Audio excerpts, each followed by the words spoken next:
What's up, Geeks and Gamers? It's Jeremy coming to you with another video, and today we are talking about Eternals because things continue to get worse and worse for Eternals, the MCU film that is now officially the lowest reviewed Rotten Tomatoes score for an MCU film. Now, they're already trying to shift the narrative and claim that it's being review bombed, and of course, that's just from alt-right trolls, misogynists, people that they're going to call isms over and over again, and that's meant to discredit what is actually happening with the film because this is a distraction. Because now even the shill critics aren't giving it good reviews. Now, as I often say, I don't give any power or influence to the critic reviews, but it is an interesting gauge when you look at the actual score of the critics that generally overly praise all Marvel films. And now you've got a situation here where Eternals is teetering towards going rotten. Now, if critics are this down on a Marvel Cinematic Universe film with a diverse cast, with representation, with inclusion, with all of the SJW talking points, if even those critics are down on this film, you know that it's probably got a lot of issues moving forward. So we go over back to this MCU Direct ridiculous tweet that I've referenced a few times already, and it's basically accusing it of being review bombed because, as I've said, the only time that review bombing is relevant to these people is when they can build a narrative around it. Just like anything else. They pretend that something only happens when it's meant to take down certain groups of people that fit into their identity politics nonsense. They don't want to acknowledge anything else that's ever happened because that would imply that it's not a specific problem of targeting the LGBT community. But of course, that would break their narrative. Review bombing is a thing. Review bombing has always happened in terms of fans being passionate about something. If you do something that makes fans passionate, they're going to respond in one way or the other. So if you make a film that fans typically love, then fans are going to continue to let their voices be heard. I used Christopher Nolan as an example. Look at all of his films. They're all highly ranked on IMDb. All of them. Why? Because Christopher Nolan fans are passionate about his movies. That's just how it works. Look at the Snyder fans and how passionate they are about Zack Snyder's movies. They will go out of their way to praise him and praise his movies. That's just what they do.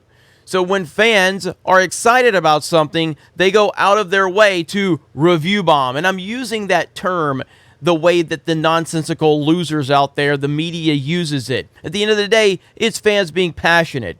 So if you give fans a reason to be passionate positively or negatively, then they're going to respond. Just like I said with the Call of Duty game every year. Or Madden. Are fans review bombing Madden or Call of Duty because of identity politics? They're review bombing it because they hate what they're doing with these games. So they're passionate about it. So now when you have people that are going out of their way to speak negatively about what we're seeing from Eternals, that's called fans. People that are not interested in these properties are not taking time out of their day to go and leave negative reviews. These are people that are interested in these characters in this universe. These are people that are plugged into what's going on. The random guy that doesn't care about the MCU is not taking time out of his day to go put a negative review on IMDb. It's just not happening. So you have people that are trashing the fans, as I've already covered with Kamel here, who says, looks like we're upsetting the right people. Because that's a good move for the star of a film that's already trending downwards to then just say it looks like we're upsetting the right people. Of course, that tweet was deleted, and I've covered that here on this channel, so if you want to go check that out, you can. But the point is that nothing is trending the right way for Eternals. Does it mean it's going to be a flop? I don't know. I have no idea. Now, of course, whatever happens with Eternals, the weirdos out there, the SJWs out there, the people that do zero research whatsoever, the people that simply look at a title and a thumbnail and make an entire judgment on a video are going to say whatever. Just like they said it with Shang-Chi. And they say, you said it was going to bomb. I never said that. Find the clip of me saying it was going to bomb. Find it. You can't. Because I didn't say it was going to bomb. I said, hey, this is what the media is reporting on the numbers, and it's not looking good. And other people, but at no point was there a outright prediction that it's going to bomb. It's an MCU film. So, of course, it's probably going to perform fairly well, all things considered. But yeah, Shang-Chi barely made a profit. But if you look at how the media celebrated it based on identity politics, they acted like it was the biggest accomplishment in the history of the box office. Because that's how they operate. And that's what we spend most of our time calling out. So I don't know what's going to happen with Eternals. I've talked about that. I talked about that yesterday. We don't know. I see the trend is not as good as it needs to be for an MCU movie. I think Dune has a lot of momentum, rightfully so. I've seen Dune. I have a review for Dune on this channel, and I give it the highest praise possible. It's one of the best films I've seen in a long, long time. I loved it. I was completely pulled into it, and I was not familiar with the universe, the pre-existing story, but as a normie on that front, it completely pulled me in and made me care about the characters and the universe, and I can't wait to see more.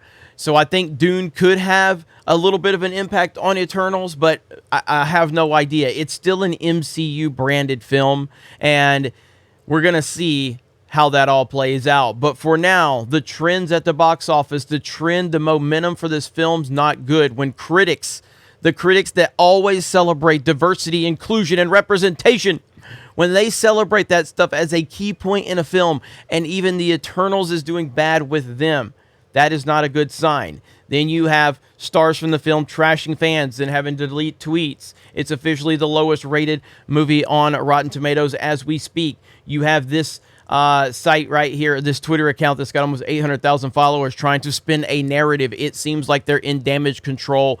I don't know what's going to happen, but I love watching it, and I'll continue to make videos on it. I wasn't even talking about Eternals. I wasn't even mentioning Eternals. And I was getting tagged in this tweet, and people were saying, it's because of D-Day Cobra. That's why it's happening. I'm like, I haven't even talked about it yet, but now I will. I will absolutely talk about it. I'll make as many videos as I possibly can about this if that's what you're going to do. If you're going to invent stories about me saying something I didn't say, then of course, let's do it. Monetize your haters. That's what we're going to do. You guys have a great day. Thank you very much for checking out this video. Make sure you check us out on geeksgamers.com, our website.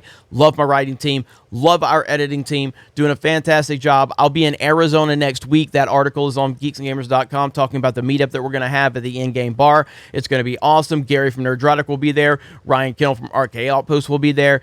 And I hope to meet a lot of you, shake some hands, hang out, and it's going to be great. So thank you guys. I appreciate you. Have a great day. Also, Raylos are weird. Solo lost money. Raylos are weird. Let's go, Brandon. And we will talk to you later.